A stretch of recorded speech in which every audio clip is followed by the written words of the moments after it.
we should reflect on the fact that your parting from the BBC was much written about. Yes, it was a little. I remember the best thing to say about this, just as an overall observation, is that you'd taken to Twitter with some alacrity, or as it was then, X as it is now, and weren't shy about airing opinions which you viewed as humanitarian opinions. The BBC and some newspapers, and presumably others, viewed it as political, as spicy political commentary. The two standout moments, one was a comment that compared government policy on migrants to Germany in the 30s. Was language not dissimilar to that used in Germany in the 30s, it was, I think, an accurate statement. That got people riled up. Yes, it did a little. And it was, in a sense, the footballing metaphor would be, I guess the BBC gave you a yellow card on that one? Or, I was due one. Was that the moment when they suspended you from? That was when they took me off the show. Yeah, it was. I think it was an overreaction on their part, and their subsequent apology at the end of it suggested that was the case.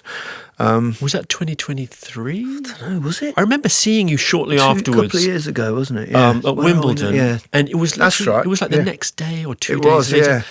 And then I was surprised to see how relaxed you appeared to be. Presumably, tabloids were photographers were kept outside the house. On that particular occasion, I was totally at ease with what I'd done.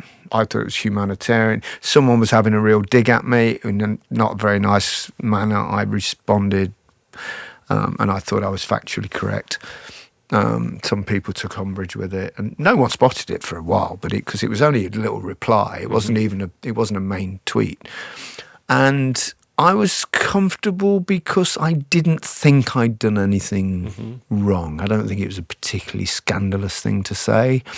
And also, I think it's important perhaps to put into some kind of perspective of how it works in terms of, the balance that you have to have on BBC. So when I started at the BBC, there was no social media. Then I started social media, but there were no restraints on people that work for the BBC other than those in news and current affairs. And then that shifted in around 2019. They completely moved the goalposts and decided that if you're at the BBC, you can't have any kind of view on anything political, which I'd never really done on the political side of things. Nobody knows who I vote for. I've never said who I vote for. I've never told anyone to. And I said to them when they changed these rules, I said, I will continue to post things that I feel are important about humanitarian issues. And they were going, oh, not really, you'll be careful. So I was relaxed at that because I didn't think I'd done anything wrong.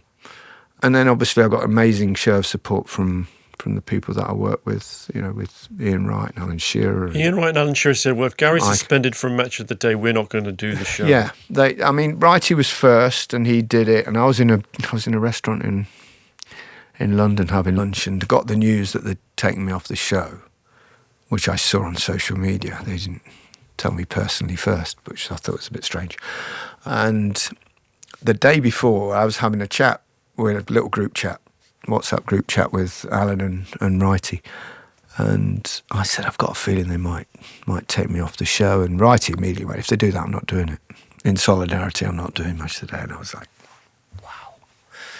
It was like a real wow moment. Because I didn't ask them to do that. I would never ask them to do that. I didn't expect them to do that. But, it was just an amazing. Then Alan followed and then there was, Micah and Jermaine. And I just thought, this is just so mad for just one little reply to someone, everything that's happened.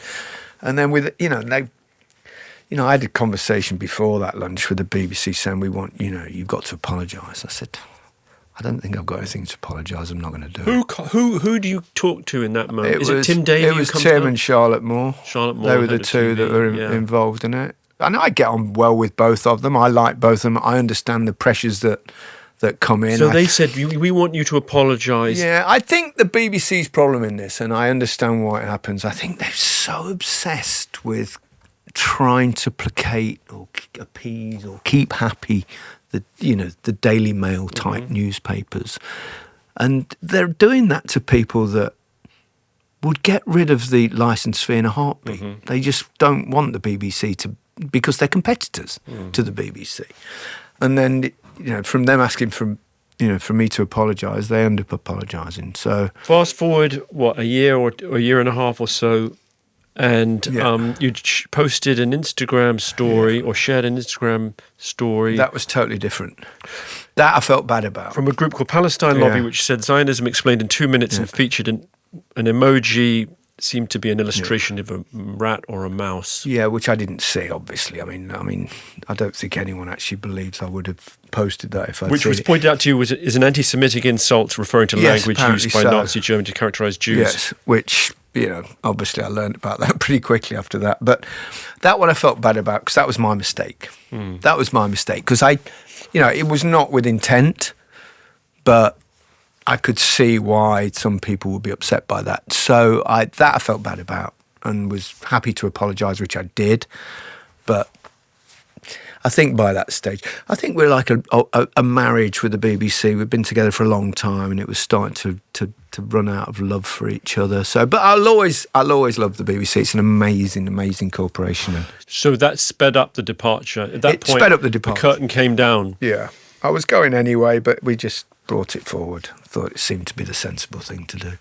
I remember reading a column in the Times where they said BBC must stand up to brazen Gary Lineker. Did you read that? I don't read because the Daily Mail obviously has a You've got to remember beef, that and the Telegraph as well.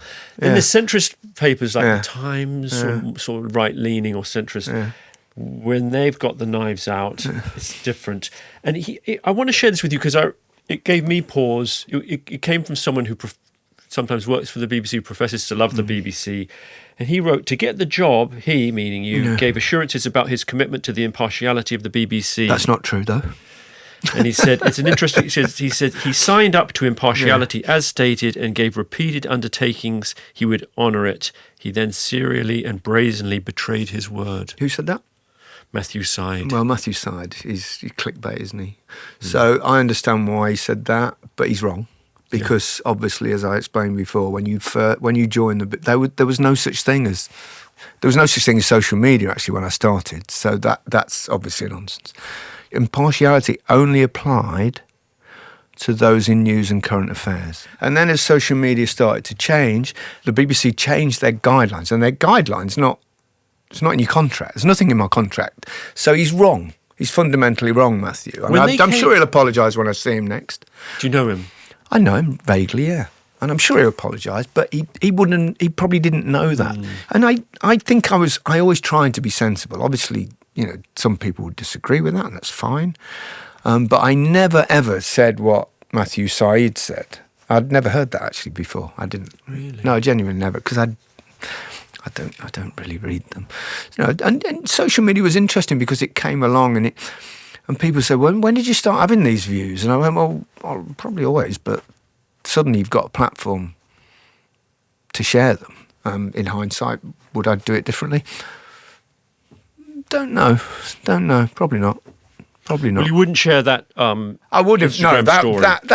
that was a mistake. That was obviously I didn't see that. Otherwise, I would not have shared it. And I've made that very clear. And I don't think anyone seriously, even the haters, think that I did that on purpose.